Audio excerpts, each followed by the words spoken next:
예, 지금부터 2026년 4월 29일 서울고등법원 제1형사부 재판을 시작하겠습니다. 예, 오늘 진행하는 사건은 사건 번호 2026로 212 피고인 윤석열에 대한 특수공무집행 방해 등 사건의 선고입니다. 먼저 고지사항을 말씀드리겠습니다. 지난 중개허가 결정 및 추가로 접수된 방송사의 중개 신청에 대한 허가 결정에 따라서 오늘 진행되는 공판기일은 중개가 된다는 점을 말씀드립니다. 그리고 사전에 허가된 언론사 기자들의 노트북 등 전자기기를 이용한 재판 내용 기록 이외에 기자가 아님에도 노트북 등 전자기기를 이용한 재판 내용 기록은 법정 질서를 해할 우려가 있어 금지하고 있습니다. 이에 위반하는 경우 퇴정이나 감치, 가태료 등에 처할 수 있으니 기자가 아닌 분들은 법정에서 노트북 등을 사용할 수 없음을 알려드립니다. 또한 오늘 선고 중에 그 내용 여하를 불문하고 소란 등의 행위로 재판을 방해하거나 이와 관련한 재판장의 명령에 따르지 않을 경우 마찬가지로 감치나 과태료에 처할 수 있음을 알려드리니 선고가 마쳐질 때까지 정숙한 상태를 유지해 주시기 바랍니다. 피고인 입증하십시오.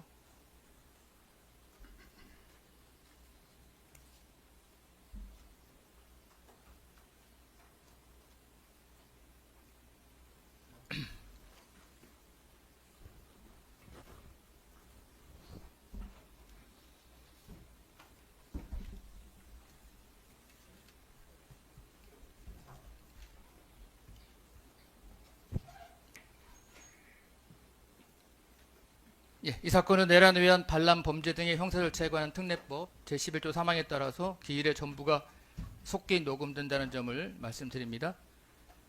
일단 추적한 분들 확인할 텐데요. 일단 검사 측에서 나오신 분은 네, 장우성 특별검사보 안재욱, 김성현, 장지영, 유승재 검사 출석했습니다. 예. 변호인 측에서 나오신 분은 예, 김홍일, 배보윤, 송진호, 유정아 변호사 출석했습니다.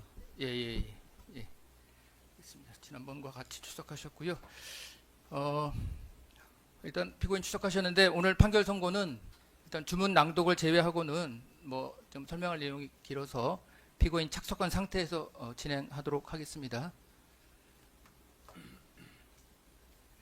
예, 오늘 판결 선고는 먼저 공소사실 및 원심 판단의 요지, 다음에 피고인과 검사의 항소 이유와 이에 대한 판단, 결론, 양형 이유, 주문 순서로 말씀드리겠습니다. 먼저 이 사건 공소사실 및 원심 판단의 요지를 말씀드리겠습니다. 이 사건 공소사실은 크게 5부분으로 나눌 수 있습니다. 자, 첫 번째는 국무위원 심의권 침해로 인한 직권남용 권리행사 방해로서 국무회의 소집 통지를 받았지만 국무회의에 참석하지 못한 2인의 국무위원 및 소집 통지를 받지 못한 7인의 국무위원의 국무회의 심의권을 침해하였다는 것입니다. 두 번째는 비상계엄을 선포하기 위해서는 헌법에 따라 문서에 의해야 하고 관계 국무위원회 부서가 있어야 하는데 이 사건 비상계엄 당시에는 이러한 절차가 지켜지지 않았음에도 이러한 절차가 지켜진 것처럼 보이게 하기 위해 사후에 이 사건 비상계엄 선포문을 작성하여 보관한 것이 허위 공문서 작성 및 행사에 해당하고 그 후 이러한 점이 문제될 것을 우려하여 이를 폐기한 것이 대통령 기록물 관리에 관한 법률 위반, 형법상 공용서류 손상에 해당한다는 것입니다. 세 번째인 허위 공보 관련 직권남용 권리 행사 방해는 피고인은 이 사건 비상계엄 당시 국회의원의 국회 출입을 통제하고 헌법과 법률이 정한 요건과 절차를 지키지 않았음에도 직권을 남용하여 이와 다른 허위 내용의 피지, 언론 관련 정보 입장을 말합니다. 피지를 해외 홍보 비서관으로 하여금 외신들에게 알리게 하여 의무 없는 일을 하게 하였다는 것입니다. 네 번째는 대통령 등의 공여에 관한 법률 위반 교사로서 이 사건 비상계엄 이후 피고인에 대한 내란죄 등의 수사가 개시되자 수사기관이 관련자들의 비아폰 단말기 통화 기록 등 정보를 볼 수 없도록 하기 위하여 경호처 차장으로 하여금 경호처 직원을 상대로 직권을 남용하도록 교사하였다는 것입니다. 다섯 번째는 피고인에 대하여 공수처가 수사를 진행하면서 체포영장 등을 청구하였는데 피고인이 경호처 경호원들을 동원하여 그 집행을 방해하거나 직권을 남용하였다는 것으로 먼저 1차 체포영장 등인 2024년 12월 30일에 발부된 체포영장 및 수색영장의 집행 조지와 관련된 특수공무집행 방해, 직권남용 권리행사 방해, 범인 도피 교사, 2차 체포영장 등인 2025년 1월 7일에 발부된 체포영장 및 수색영장의 집행에 대비한 직권남용 권리행사 방해로 기소된 것입니다.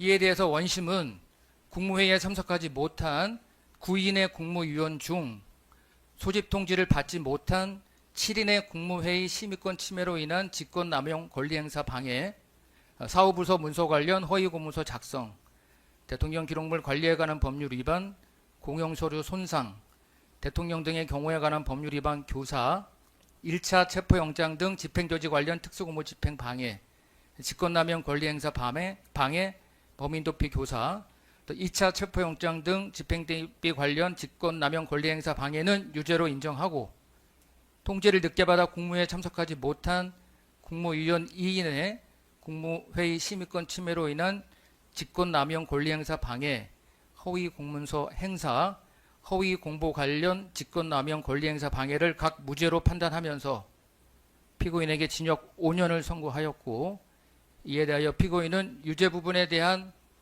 사실오해 및 법리오해 양형부당을 이유로, 검사는 무죄 부분에 대한 사실오해 및 법리오해 양형부당을 이유로 각 항소를 제기하였습니다.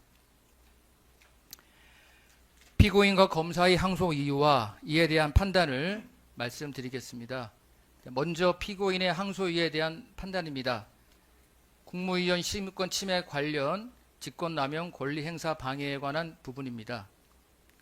이 부분에 대한 피고인의 항소 이유는 직권남용 권리행사 방해죄에서의 권리에는 공무원의 직무상 권한은 이에 포함되지 않고, 국무회의의 심의권은, 국무위원회 심의권은 대통령 보좌기관으로서의 직무상 권한일 뿐 개별 국무위원에게 귀속되는 구체적 권리가 아니라고 주장하고 있습니다.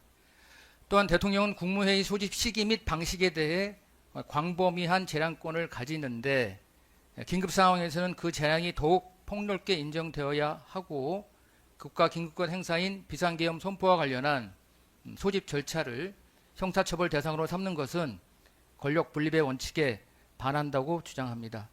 아울러 피고인은 국무회의 개최를 위한 정족수 확보를 위해 최대한 노력했을 뿐 특정 국무위원을 배제할 의도가 없었으므로 심의권 침해의 고의가 인정되지 않는다는 점도 주장하고 있습니다. 이에 대한 판단은 다음과 같습니다.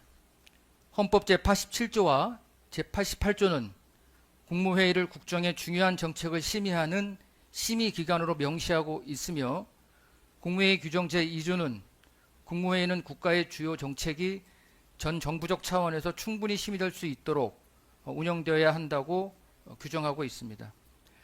또한 관계 법령에 의하면 개별 국무위원 각자는 국무회의에 참석하여 의안을 제출하고 회의 소집을 요구할 수 있으며 국정에 관한 심의에 참여할 수 있도록 규정하고 있는데, 이에 의하면 개별 국무위원들의 지위는 법령에 의해 보호되어야 할 구체적 이익에 해당하는 것으로 볼 수 있고, 이를 단순히 대통령을 보좌하는 지위에서 파생한 것으로 볼 수 없습니다. 또한 대법원 판례에 의하면 공법상 권리인 경찰관의 수사 권한도 직권남용 권리행사 방해죄의 권리에 해당하므로 국무위원회 심의권도 마찬가지로 여기에 권리에 포함된다고 보아야 합니다. 그리고 모든 국무위원은 각자가 담당하는 국정의 각기 다른 분야에 관하여 대통령을 보좌하는 역할을 맡고 있는 것이므로 국무회의 의장인 대통령이 국무회의를 소집하고 주재하는 과정에서도 국무회의는 중요 정책의 전 정부적 차원에서 충분히 심의될 수 있도록 운영되어야 한다는 원칙은 준수되어야 합니다. 그럼에도 피고인은 7인의 국무위원을 소집 통지에서 완전히 배제하였는 바, 이는 국무회의 소집 절차에 관한 피고인의 직권을 남용한 것으로 보아야 하고, 이로 인하여 해당 국무위원들은 국무회의에 참석하여 심의할 수 있는 심의권을 침해받았다고 보아야 합니다. 한편 계엄 선포와 같은 국가 긴급권을 행사하는 경우에도 이와 같은 절차적 의무가 완화된다고 볼 수 없습니다. 통치 행위라 하더라도 헌법과 법률에 근거하여야 하고 합법성의 판단은 본질적으로 사법의 권능에 속하므로 피고인의 직권남용 여부는 사법심사의 대상이 되고 이러한 사법심사가 권력 분립의 원칙에 위반된다고 볼 수도 없습니다. 원심이 설치한 바와 같이 피고인이 대통령 비서실 수행실장에게 소집 대상 국무위원들을 특정하여 연락하도록 지시한 점 등의 정황을 종합하여 볼 때 피고인에게 소집 통지를 받지 못한 국무위원들의 침입권을 침해한다는 고의도 인정됩니다. 따라서 피고인에게 소집 통지를 받지 못한 7인의 국무위원 심의권 침해에 관한 직권남용 권리행사 방해죄가 성립하므로 피고인의 이 부분 주장은 이유가 없습니다. 다음으로 허위 공문서 작성의 점에 대해서 살펴봅니다. 이에 대해서 피고인은 먼저 공소사실 기재와 같이 사후에 대통령의 서명 및 국무위원회 부소가 이루어진 2024년 12월 3일자 비상계엄 손포문 이하에서는 이 사건 문서라고 하겠습니다. 손포문은 작성 권한이 없는 대통령실 부속 실장이 내부 보관 목적으로 작성한 것으로 초안에 불과하기 때문에 공문서에 해당하지 않는다고 주장합니다. 또한 피고인이 이 사건 비상계엄을 선포할 당시 국무총리와 국방부 장관이 동의한 것은 명백한 사실이므로 이 사건 문서의 내용은 허위로 볼 수 없다고 주장합니다. 그리고 피고인은 국가기능권 행사라는 특수한 상황에서 사후 결재가 가능하다고 인식했고 이 사건 문서는 부속실장의 서랍에만 보관하다가 폐기되어 행사할 목적 및 고의가 없었으므로 원심의 유죄 판단은 유법하다고 주장하고 있습니다. 그러나 원심이 설시한 바와 같이 이 사건 문서는 기한자인 부속실장의 권한 유무와는 별개로 대통령인 피고인이 직무상 권한으로 서명하고 결재한 문서이므로 허위 공문서 작성죄의 객체가 되는 공문서에 해당한다고 판단됩니다. 또한 헌법 제82조가 정한 문서주의와 부서제도의 취지에 비추어 이 사건 문서는 단순히 피고인이 2024년 12월 3일에 비상계엄을 선포하였다는 역사적 사실만을 표시하는 것이 아니라 2024년 12월 3일에 한 비상계엄 선포가 헌법 제82조가 정한 문서주의와 부서제도의 요청에 부합하게 그 절차에 따라 이루어졌음을 확인하기 위한 것으로 보아야 하고 실제 피고인도 이와 같은 요청에 부합하게 이루어진 것과 같은 외관을 만들기 위해 이 사건 문서를 작성한 것으로 보이므로 결국 이 사건 문서는 표지와 표시된 내용과 진실이 부합하지 않은 것으로 판단됩니다. 그리고 원심이 설치한 바와 같이 피고인은 이 사건 문서에 기재된 작성 및 결재 일자와 실제 작성 및 결재 일자가 상이하다는 점을 명확히 인지하면서 이 사건 문서에 서명했다고 보이므로 피고인에게 허위 공문서 작성죄의 고의 및 행사할 목적 역시 인정된다고 보는 것이 타당합니다. 따라서 피고인에게 허위 공문서 작성죄의 공동정범이 성립하므로 이 부분의 주장도 받아들이지 않습니다. 다음은 대통령 기록물 관리에 관한 법률 위반 및 공용서류 손상 부분입니다. 이에 대한 피고인의 항소 이유는 이 사건 문서는 대통령 기록물법상 정식 생산 절차를 거치지 않았으므로 대통령 기록물로 볼 수 없고 부속실장이 국무총리의 요청에 따라 폐기하였으므로 이를 무단 손상이나 공용서류 손상으로 볼 수 없다고 주장합니다. 또한 피고인은 이 사건 문서의 폐기에 직접 관여하지 않았을 뿐만 아니라 사후 보고만 받았을 뿐이며 서명 당시에도 공적 성격을 인지하지 못했으므로 공모관계나 고의가 인정되지 않는다고 주장하고 있습니다. 그러나 이 사건 문서는 이 사건 비상계엄 선포라는 대통령의 직무 수행과 관련하여 작성되었고 결재권자인 피고인이 서명함으로써 공문서로 성립되었으므로 대통령 기록물로 생산된 것으로 판단됩니다. 또한 공무소에서 사용할 목적으로 작성된 것으로서 형법상 공용서류에도 해당됩니다. 피고인이 주장하는 등록 절차 등은 대통령 기록물 생산 이후에 이루어지는 후속 절차에 불과하므로 이를 거치지 않았다는 이유만으로 법적 보호 대상에서 제외된다고 보기는 어렵습니다. 그리고 이 사건 문서는 대통령 기록물법이 정한 폐기 절차를 위반하여 폐기되었고 이로 인해 공용서류의 효용을 해하게 되었으므로 대통령 기록물법상 무당 손상 및 공용서류 손상에 해당합니다. 대통령실 부속실장은 이 사건 문서를 폐기하기 전 피고인에게 폐기하겠다는 사실을 보고하였고 피고인은 이를 승인하였으므로 피고인이 공용서류 손상의 고의를 가지고 국무총리 등의 이 사건 문서 폐기 행위에 가담하였음도 인정됩니다. 따라서 피고인에게는 대통령 기록물 관리에 관한 법률 위반 및 공용서류 손상죄의 공동정범이 성립하므로 피고인의 이 부분 주장은 받아들이지 않습니다.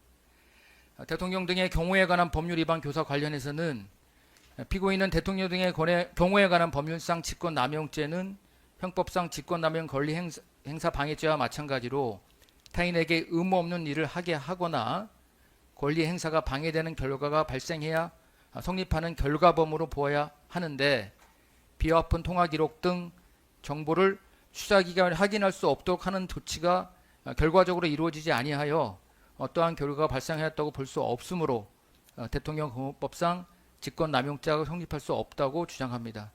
또한 피고인이 경호처 차장에게 언급한 보완 조치는 다양한 의미로 해석될 수 있어 교사의 특정성을 결하였으므로 범죄 실행의 의사결정에 이르게 하는 정도의 교사 행위가 있었다고 볼 수 없다고 주장하고 있습니다.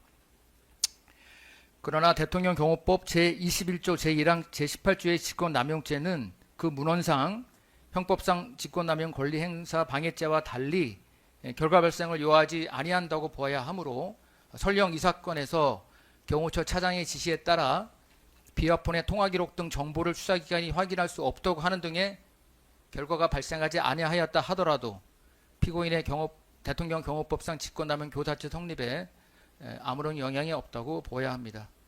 피고인은 경호처 차장에게 이 사건 비화폰에 관한 제3자의 접근을 차단하라는 내용의 지시를 하였는데 그 지시의 경위 등에 비추어 보면 접근을 차단할 제3자에는 수사기관도 포함되는 것으로 보입니다.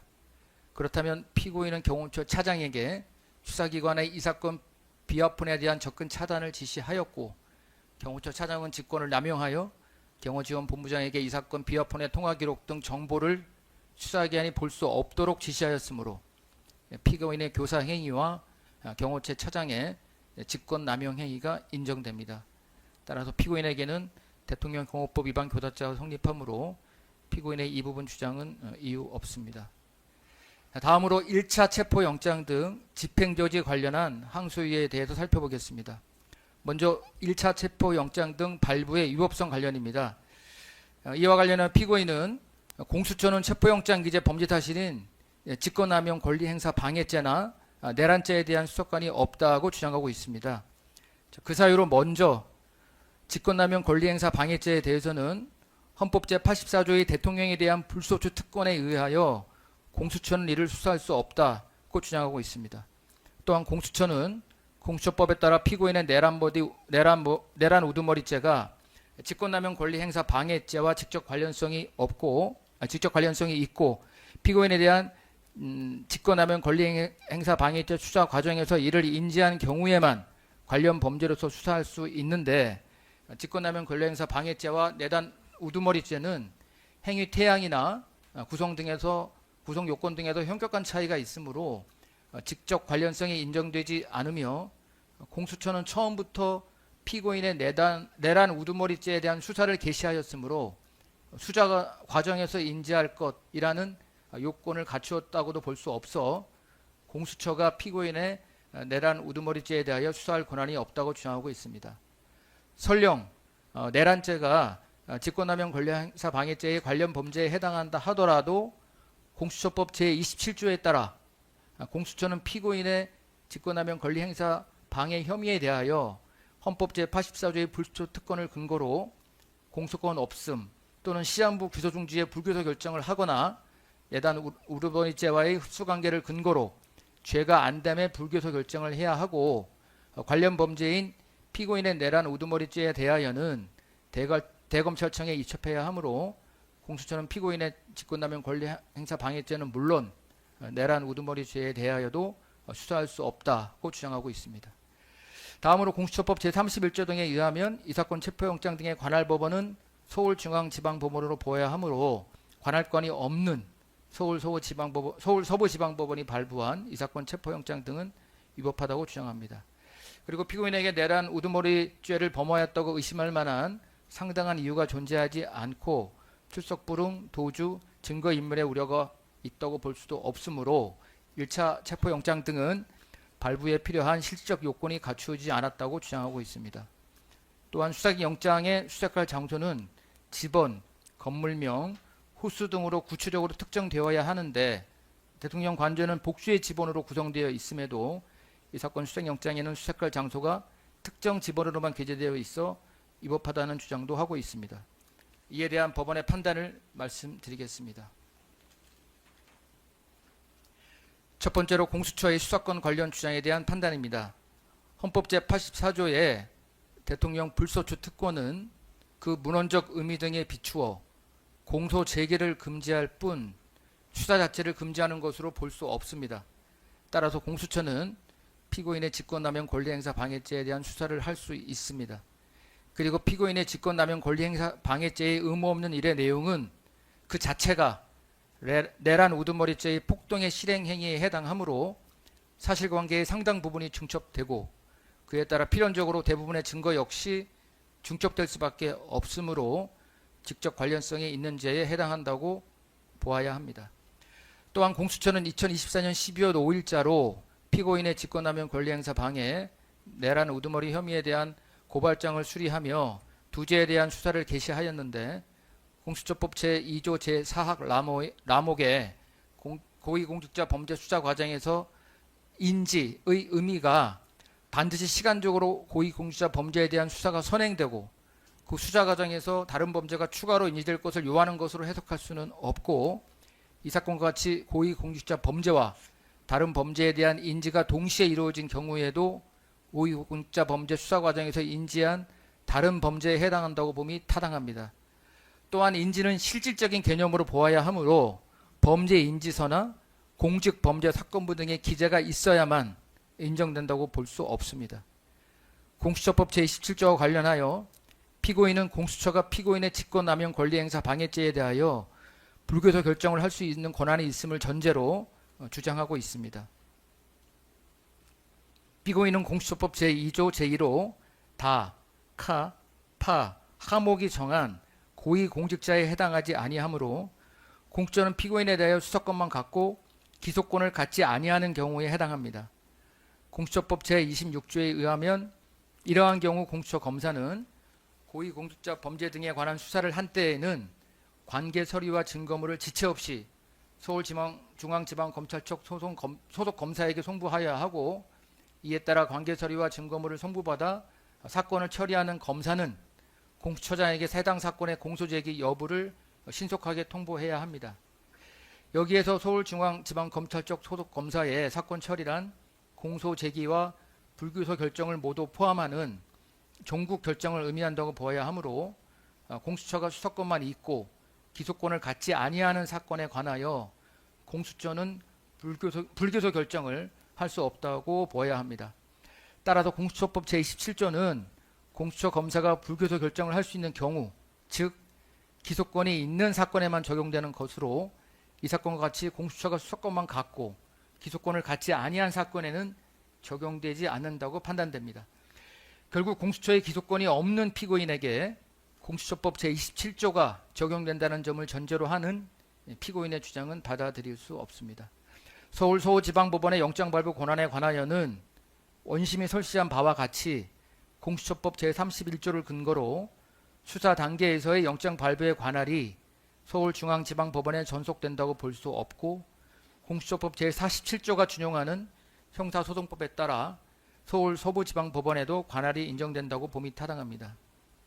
체포영장 발부의 실질적 요건을 충족하지 못했다는 주장 관련해서는 이 사건 비상계엄 선포 이후 군 병력의 국회 진입 상황 등이 언론을 통하여 알려지면서 피고인에 대한 고발 및 수사 요구가 이어졌고 2024년 12월 14일 국회에서 피고인에 대한 탄핵 수초안이 가결되었으므로 피고인이 직권남용 권리행사 방해 및 내란 우두머리 등의 죄를 범하였다고 의심할 만한 상당한 이유가 있음이 인정됩니다. 또한 피고인은 공조수사본부로부터 세 차례 출석 요구를 받았으나 모두 불응하여 정당한 이유 없이 출석 요구에 응하지 아니하거나 응하지 아니할 우려가 있는 때에도 해당하여 1차 체포영장은 실질적 요건을 충족하여 발부된 것으로 판단됩니다. 수색영장의 수색할 장소가 특정되지 않았다는 주장 관련해서는 1차 수색영장에는 수색 장소가 대통령 관저의 지번으로 특정되어 기재되어 있고 위 수색 영장의 발부 목적이 체포 영장 집행을 위한 피고인의 소재 발견에 있음을 고려하면 위 영장의 수색 장소가 헌법상 영장주의 원칙에 비추어 특정되지 아니하였다고 보기 어렵습니다.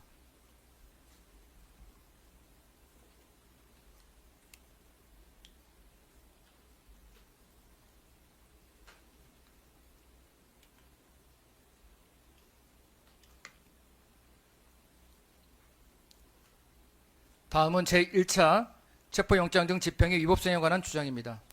먼저 수색영장 기재 수색장소가 아닌 곳에서 수색을 했다는 주장입니다. 즉 공수처 검사 등은 수색영장 기재 장소가 아닌 공관촌 일대에서 실질적인 수색 행위를 하였음에도 원심은 이를 수색장소로 이동하는 과정에서의 집행에 필요한 처분으로 보았으나 형사소송법 제120조 제1항에 집행에 필요한 처분은 영장 기재 장소와 동일한 지번 내에서의 행위로 한정되어야 한다고 주장합니다. 또한 공수처 검사 등은 이동하는 과정에서 기물을 파손하는 등 사회통념상 상당하다고 인정되는 범위를 넘어서는 행위를 하였으므로 이를 압수수색 영장 집행에 필요한 처분에 해당한다고 볼 수도 없다는 주장도 하고 있습니다. 다음으로는 형사소송법 제110조를 위반했다는 주장입니다.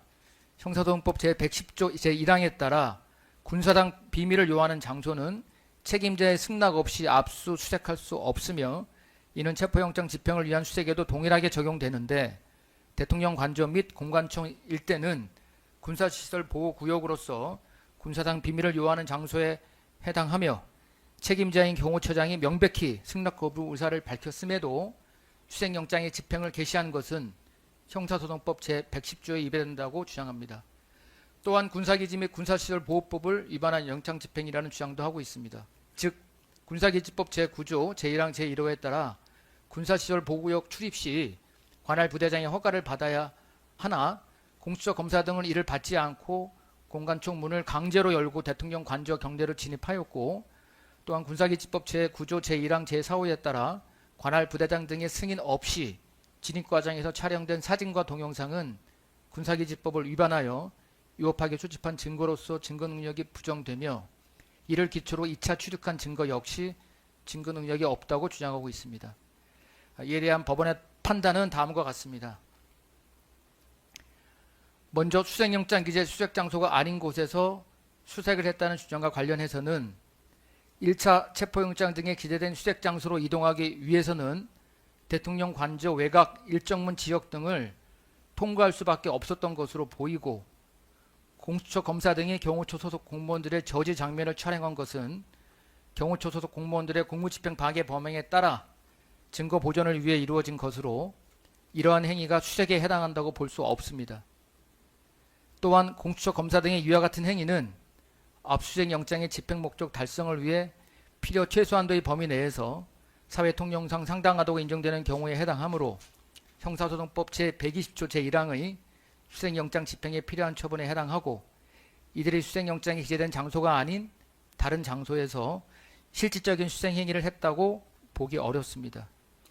그리고 경호처장이 공수처 검사의 요청으로 수색영장 집행 중지 확인서를 작성했다 하더라도 이는 체포영장 등의 집행을 위하여 수색장소로 이동하는 과정을 포함한 일련의 절차를 중단한다는 의미로 보일 뿐이고 그 의미가 수색장소에 도착하기 이전에 수색행위가 있었음을 자인하는 취지로 볼 수는 없습니다. 따라서 이에 관한 피고인의 주장은 받아들이지 않습니다. 형사소송법 제110조 위반 주장에 관하여 살펴보겠습니다.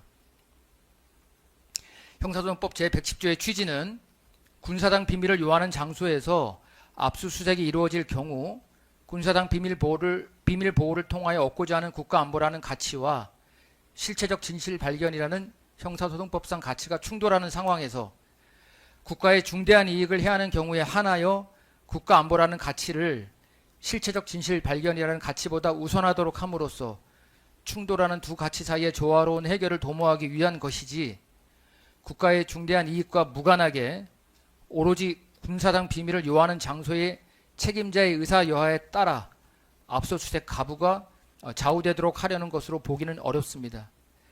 이 사건에 있어서 내란죄 등의 중대성에 비추어 1차 수색영장의 집행을 통한 실체적 진실의 발견의 필요성이 높은 반면 이로 인하여 국가의 중대한 이익을 해할 우려가 있다고 보기는 어려우므로 대통령 관저 등의 책임자인 경호처장이 수색영장의 집행에 대한 승낙을 거부했다 하더라도 그러한 사정만으로 위 영장 집행을 위하여 공수처 검사 등이 공관총 일대에 진입한 것이 위법한 공무집행이라거나 또는 형법상 보호가치가 있는 공무집행에 해당하지 않는다고 볼 수는 없습니다. 다음으로 군사기지 및 군사시설 보호법 위반에 관한 주장에 대해 살펴보겠습니다. 군사기지법은 보호구역 내에서 압수수색과 같은 형사소송법상 절차의 관계에 관하여는 형사소송법 제110조와 같은 규정을 두고 있지 않습니다. 따라서 국가안전보장이라는 가치와 실체적 진실 발견이라는 가치 사이의 조화를 염두에 두고 군사기지법과 형사소송법 제110조의 관계 등을 고려하여 그 위반 여부를 판단함이 타당합니다.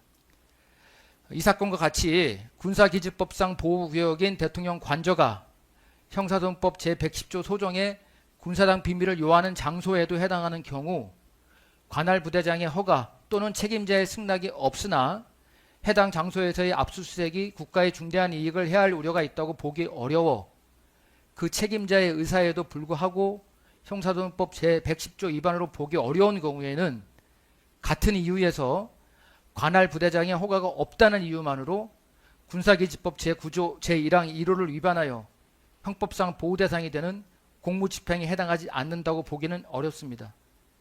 또한 공수처 및 경찰청 국가수사본부는 1차 체포영장 등을 집행하기 전 경호처 국방부에 군사기지법상 출입허가를 미리 요청하였으며 대통령 관저의 주둔지 부대인 제55 경비단은 단장의 지시에 따라 공수처 검사 등의 저지에 소극적으로 임했고 그 결과 이들이 비교적 어렵지 않게 1차 저지선을 통과할 수 있었던 것으로 보입니다. 이러한 사정들을 종합하여 보면 피고인이 주장하는 사정만으로 공수처 수사관 등이 1차 체포영장 등의 집행을 위하여 공관청 및 대통령 관저 격리에 출입한 것이 군사기지법 제9조 제1항 제1호에 위반된다거나 형법상 보호 대상이 되는 공무집행에 해당하지 않는다고 보기 어렵습니다. 따라서 피고인의 이 부분 주장은 받아들이지 않습니다. 군사기지법 제9조 제1항 4호 위반 여부 관련해서는 앞서 본 위 군사기지법 제9조 제1항 제1호와 형사소송법 제110조와의 관계, 경찰관 직무집행법 등 관련 규정의 문헌 취지 체계를 고려하면 군사보호구역 내에서 압수수색 영장의 집행 과정 등을 처량하는 것이 경찰관 직무집행법 등의 요건에 부합하고 압수수색 영장의 집행 목적 달성을 위해 필요한 최소한도의 범위 내에서 이루어진 경우에는 군사기지법상 관할 부대장의 승인이 없었다는 이유만으로 당연히 위법하다고 보기는 어렵습니다. 1차 체포영장 등 집행 당시 촬영은 경찰관 직무집행법상 증거 보존의 필요성 및 긴급성의 요건을 갖추었고 경찰 착용 기록 장치인 캠코더의 일반적인 사용 방식에 따라 이루어졌으며 위 현장에서 촬영된 체증 영상 및 사진이 높은 수준의 보안을 요하는 군사당 기밀을 탐지하기 위한 목적에서 촬영된 것으로 보기는 어렵습니다. 이러한 사정들을 종합하면 1차 체포영장 등 집행 당시 촬영은 군사기지법상 관할 부대장 등의 승인이 없었다는 이유만으로 위법하다고 보기 어렵고 나아가 이와 같이 촬영된 영상과 사진들이 위법 수집 증거에 해당하여 증거 능력이 없다고 볼 수 없습니다. 따라서 피고인의 이 부분 주장도 받아들이지 않습니다. 다음으로 특수공무 집행 방해, 직권남용 권리행사 방해, 범인 도피 교사의 구속요건 해당성이 없다는 항소유예에 대해 살펴보겠습니다.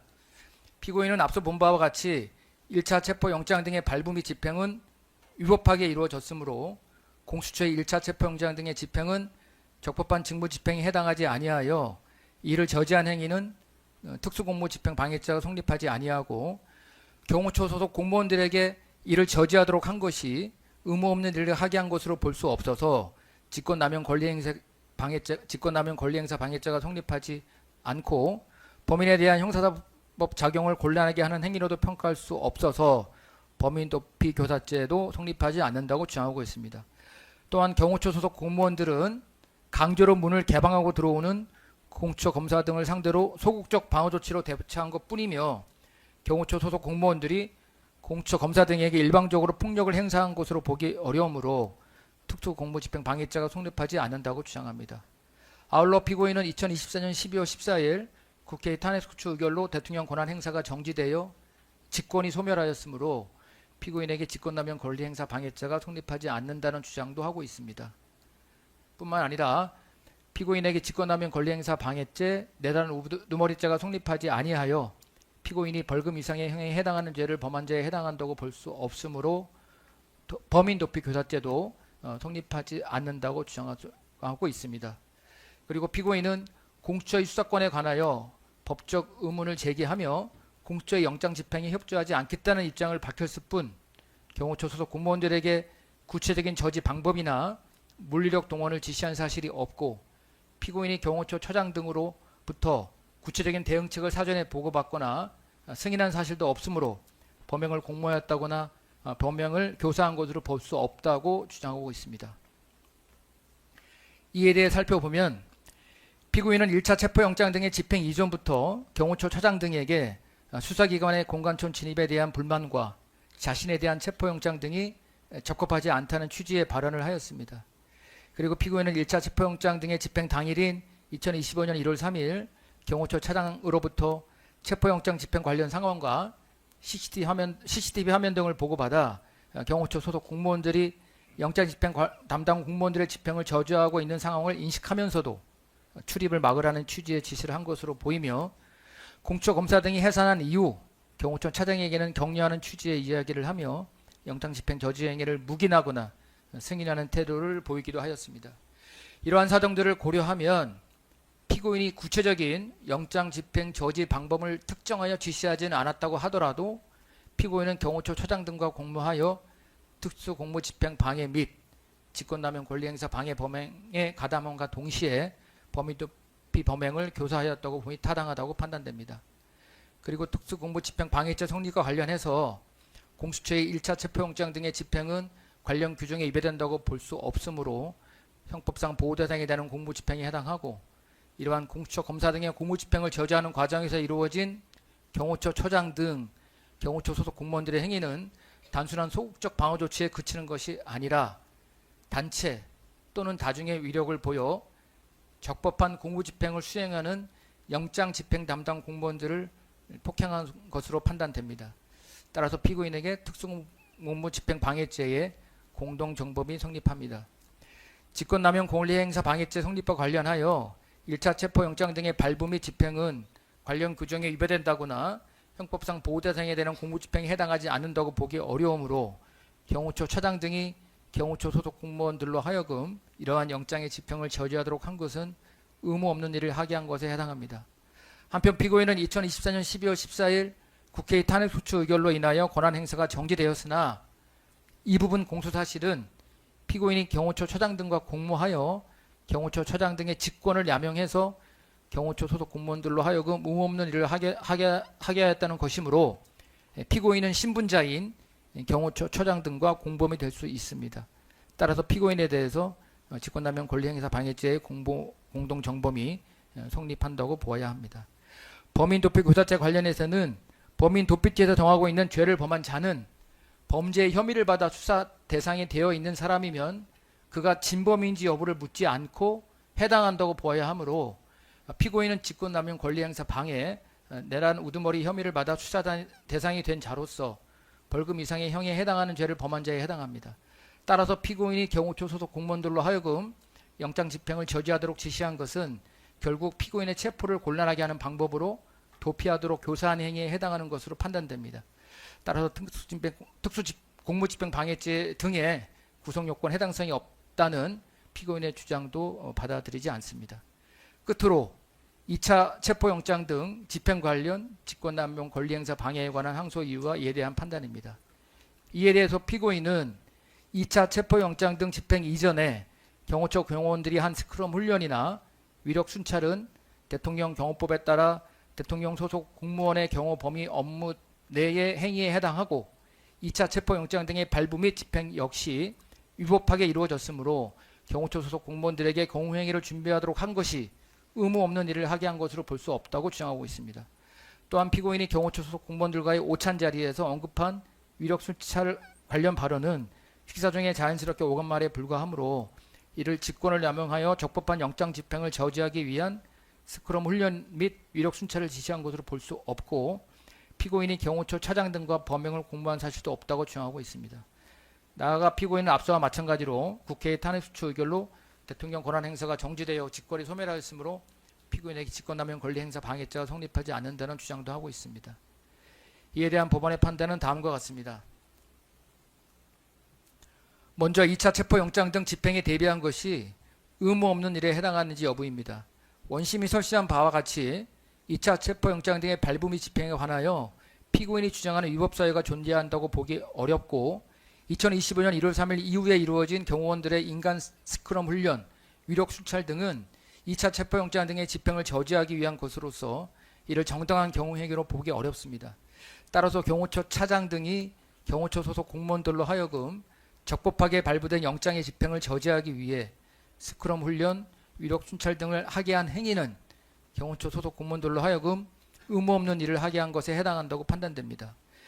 피고인이 경호처 차장 등과 공모하였는지에 대하여 보면 피고인은 2025년 1월 11일 경호처 부장들과의 오찬 자리에서 자신에 대한 2차 체포영장 등의 발부가 부적합하다는 취지의 얘기를 하면서 총을 가지고 있다는 걸 좀 보여줘라는 이야기를 하였고 실제로 피고인의 발언을 들은 경호처 차장 등은 피고인에게 스크럼 훈련을 하고 있고 위력 순찰을 하겠다는 취지의 이야기를 하였으며 피고인은 이에 대해 긍정적인 반응을 보이며 묵인 또는 승인하는 태도를 보인 것으로 인정됩니다. 이러한 피고인의 발언 내용과 태도 등에 비추어 이를 2차 체포영장 등의 집행에 관한 것이 아니라 피고인 주장과 같이 민주노총 등의 시위에 대비한 것으로 보기도 어렵습니다. 따라서 피고인이 경호처 차장 등의 직권남용 권리행사 방해 범행을 공모하여 가담하였다고 봄이 타당하다고 판단됩니다. 탄핵수출 의결로 대통령 권한행사가 정지되어 직권이 소멸했다는 주장에 관해서는 앞서 1차 체포영장 등 집행저지 관련 직권남용 권리행사 방해죄 성립 여부에서 본 바와 같이 피고인에게 직권남용 권리행사 방해죄의 공모 공동정범이 성립합니다. 따라서 피고인의 2차 체포영장 등 집행 관련 직권남용 권리행사 방해죄에 관한 주장은 모두 받아들이지 않습니다.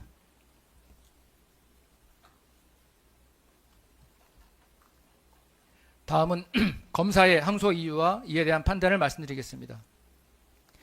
먼저 국무위원 심의권 침해 관련 직권남용 권리행사 방해와 관하여 원심에서 무죄가 선고된 2인의 국무위원인 산업통상자원부 장관과 국토부 장관 부분입니다. 이 부분 공수사실 관련하여 검사는 이들은 국무회의 종료 직전이나 현실적으로 국무회의 시작에 맞추어 도착이 불가능한 시간에 소집 연락을 받아 국무회의에 참석하지 못했는데 이처럼 물리적으로 참석이 어려운 시점에 통지를 받는 것은 실질적인 심의권 침해에 해당하며 이는 소집 통지 자체를 받지 못한 다른 7인의 국무위원들과 법적으로 달리 평가하기 어려우므로 이 부분에 대해서도 유죄가 선고돼야 한다고 주장하고 있습니다. 이에 대한 판단을 말씀드리면 앞서 본 바와 같이 국무회의는 국가의 중요 정책이 전 정부적 차원에서 충분히 심의될 수 있도록 운영되어야 하므로 대통령이 국무회의를 소집하는 경우 모든 국무위원에게 소집 통지하여야 하며 관련 규정들의 취지 및 국무회의의 기능에 비추어 국무위원에 대한 소집 통지는 단순히 연락을 하는 것에 그칠 것이 아니라 국무위원의 현실적인 참여 가능성이 보장될 수 있도록 이루어져야 합니다. 대통령실은 국토부 장관에게는 2024년 12월 3일 21시 18분경, 산업부 장관에게는 같은 날 21시 44분경 최초로 소집 통지를 위한 연락을 하였으며 당시 국토부 장관은 경기 군포시 3번동 소재 주거지에 있었고 산업부 장관은 서울 강남구 도곡동 소재 주거지에 있었던 것으로 보이는데 국무회의는 의사 정족수인 11명이 출석한 2024년 12월 3일 22시 16분경 개최되었습니다. 이와 같은 연락 시간과 당시 위 국무위원들의 위치, 현실적인 이동 시간, 국무회의가 이루어진 시각 등을 고려하면 위 국무위원들은 실질적으로 국무회의에 참석이 불가능한 시점에 소집 통지를 받은 것으로 보입니다. 피고인이 주장하는 비상계엄 선포의 신속성과 밀행성을 고려하더라도 비상계엄 선포에 관한 논의가 모든 국무위원이 있는 자리가 아닌 일부 국무위원들만 있는 자리에서 우선적으로 이루어져야 할 필요성이 있다고 보기는 어렵습니다. 그렇다면 피고인이 위 국무위원들에게 현실적으로 국무회의에 참석할 수 없는 시점에 소집 통지를 하여 이들이 국무회의 심의에 참여하지 못하게 한 것은 소집 통지에 있어서 절차적 하자로 보아야 하고, 이는 피고인이 직권을 남용하여 국무회의에 참여하지 못한 위 국무위원들의 심의권을 침해한 것에 해당하는 것으로 판단됩니다. 따라서 이 부분 공소사실은 유죄로 인정되어야 함에도 원심이 그 판시와 같은 이유를 들어 이 부분에 관하여 무죄로 판단한 것은 부당합니다. 따라서 이 부분 검사의 주장은 이유 있습니다. 다음으로 허위 공무서 행사에 관한 법리 오해 주장 부분입니다. 이에 대해 검사는 피고인이 향후 탄핵 심판 절차 및 수사 과정에서 행사할 목적으로 작성한 이 사건 문서는 대통령실 부속실장이 사무실에 비치하여 언제든지 활용될 수 있는 상태에 있었으므로 이를 행사한 것으로 볼 수 있다고 주장하고 있습니다. 그러나 원심이 설치한 바와 같이 이 사건 문서는 부속실장이 자신의 사무실 책상 서랍 안에만 보관하다가 폐기한 것으로 문서에 관한 공공의 신용을 위태롭게 하는 행위가 존재한다고 보기 어렵습니다. 따라서 이 부분을 무죄로 판단한 원심의 판단은 타당하므로 검사의 이 부분 주장은 받아들이지 않습니다. 다음은 허위 공보 관련 직권남용 권리행사 방해에 관한 판단입니다. 이에 대해 검사는 관계 법령에 의하면 해외 공보 비서관에게 사실이 아닌 내용을 공부할 의무는 없다고 보아야 하므로 피고인이 해외 공보 비서관으로 하여금 허위의 피지를 작성하여 배포하게 한 행위는 의무 없는 일을 하게 한 것으로 해당하므로 유죄가 선고되어야 한다고 주장합니다. 이에 대한 법원의 판단은 다음과 같습니다.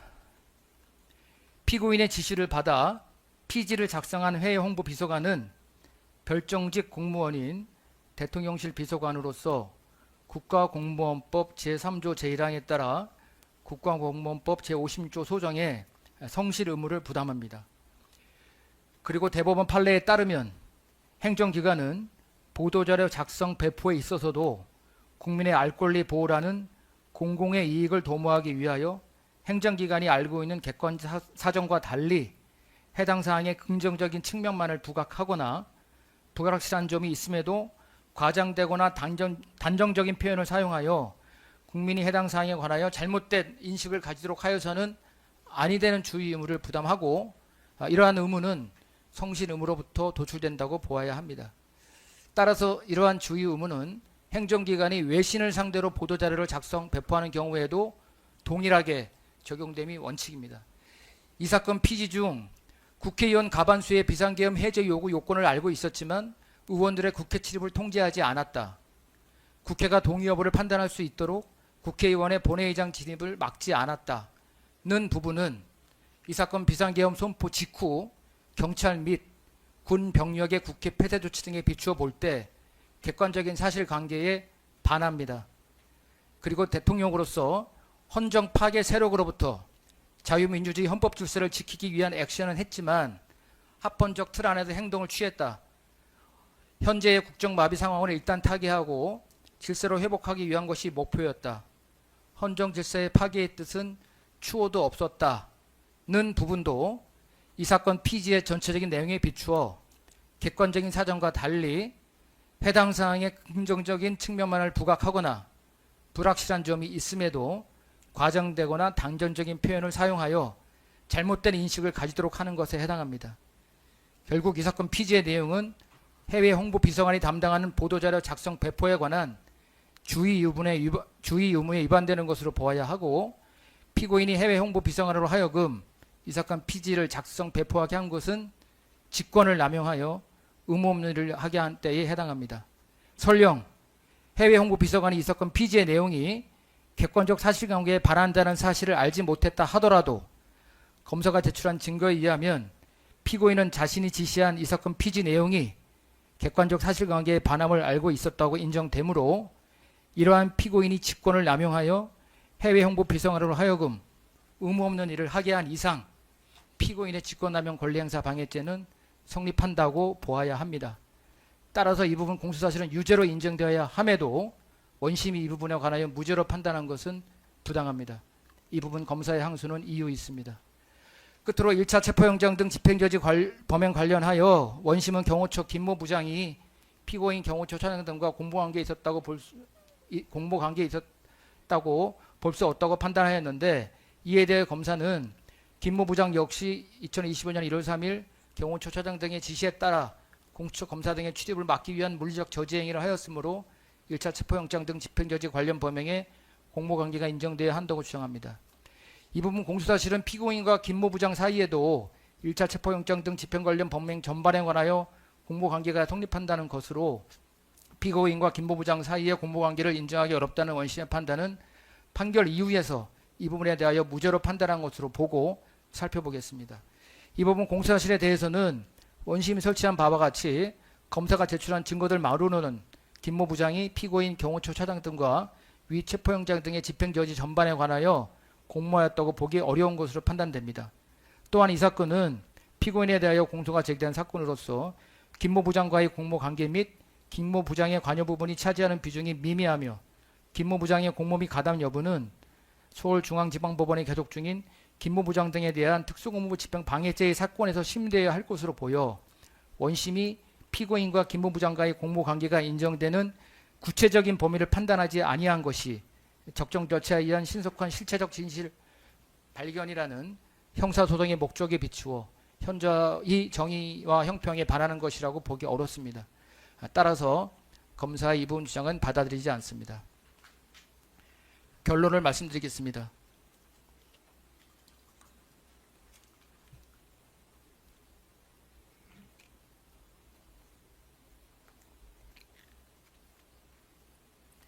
먼저 지금까지의 판단 내용을 정리하여 말씀드리겠습니다. 원심에서 유죄가 선고된 국무회의 소집통지를 받지 못한 7인의 국무위원회 국무회의 심의권 침해로 인한 각 직권남용 권리행사 방해, 사업부서 문서 관련 허위 공문서 작성, 대통령 기록물 관리에 관한 법률 위반, 공용서류 손상, 대통령 등의 공여에 관한 법률 위반 교사, 1차 체포영장 등 집행저지 관련 특수공모 집행 방해, 직권남용 권리행사 방해, 범인도피 교사, 2차 체포영장 등 집행대비 관련 직권남용 권리행사 방해에 대해서는 피고인의 항소를 받아들이지 않고 원심의 판단을 그대로 유지합니다.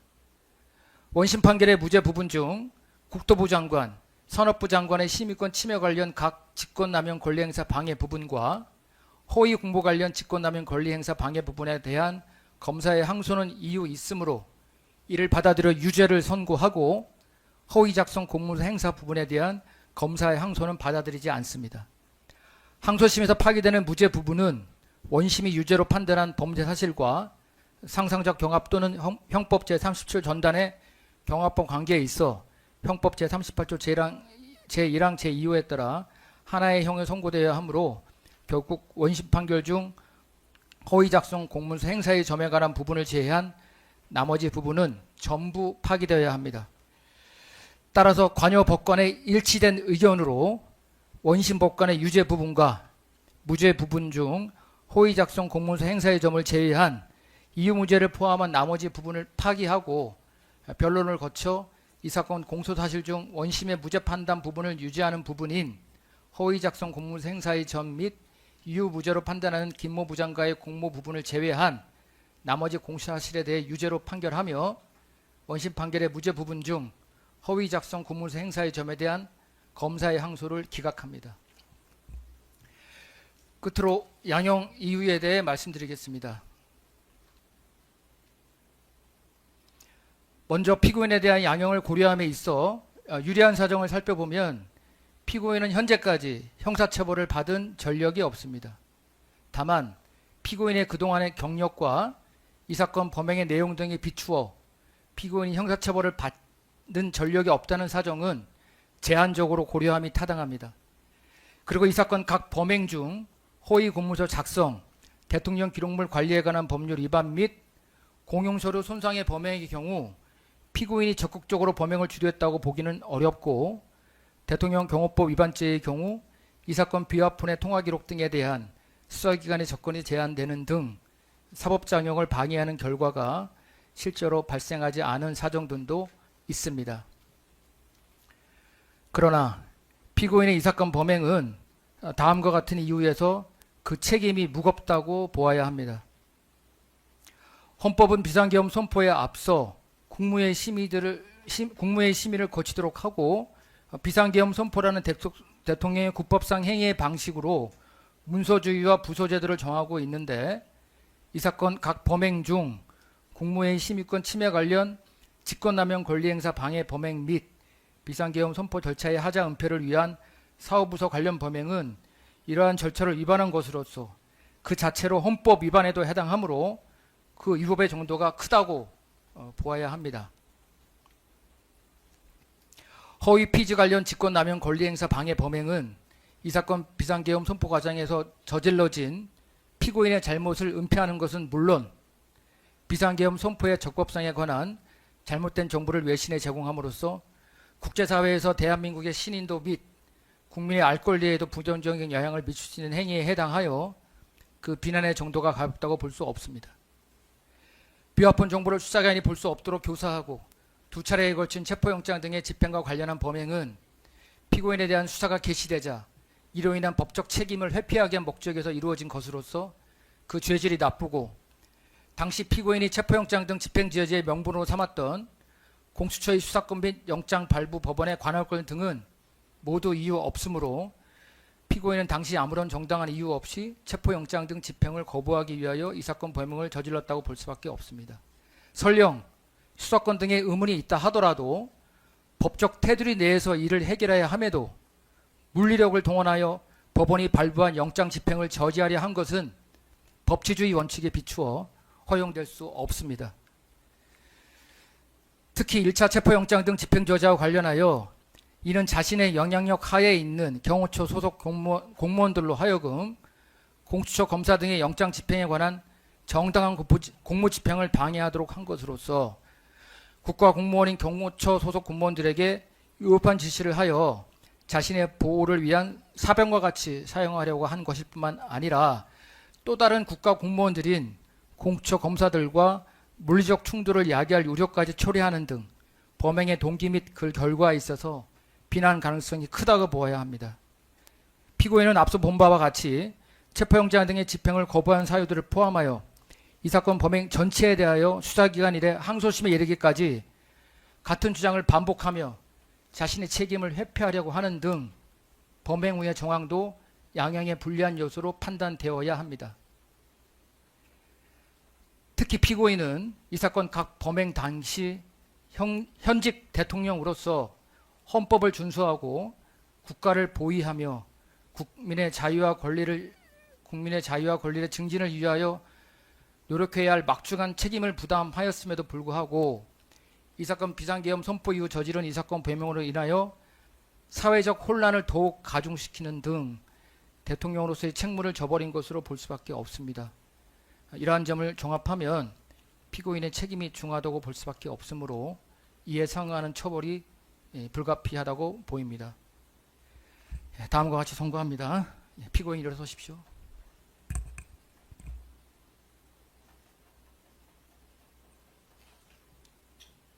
주문. 원심 판결의 유죄 부분과 무죄 부분 중 허위 작성 공문서 행사의 점을 제외한 나머지 부분, 이유무죄 부분을 포함하여 파기한다. 피고인을 징역 7년에 처한다. 원심 판결 무죄 부분 중 허위 작성 공문서 행사의 점에 관한 검사의 항소를 기각한다. 오늘 선고한 판결에 불복이 있으면 오늘로부터 7일 안에 대법원에 상고할 수 있고 상고장은 이 법원에 제출해야 합니다. 구치소에 있는 동안은 구치소장에 제출하여도 됩니다. 이상 선고를 마치겠습니다.